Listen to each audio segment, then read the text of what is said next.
मैं मिस करूँगी। मिस तो शायद एक छोटा लफ्ज़ है इन एहसासात के लिए जो मैं तुम्हारे लिए रखने लगी हूँ। और अब मैं अपने आप से डरने लगी हूँ। किसी से मोहब्बत इंसान को बहुत कमज़ोर कर देती है, बहुत बेबस, मजबूर, महकूम, और मुझे इन तीनों चीज़ों से नफ़रत है।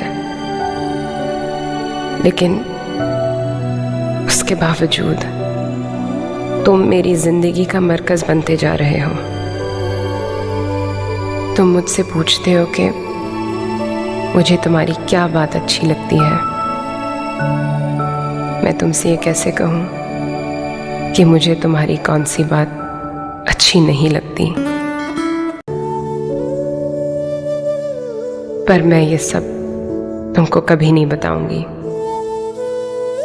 तुम्हारे हर वादे पर हंसूंगी, तुम्हारी हर बात का मजाक उड़ाऊंगी।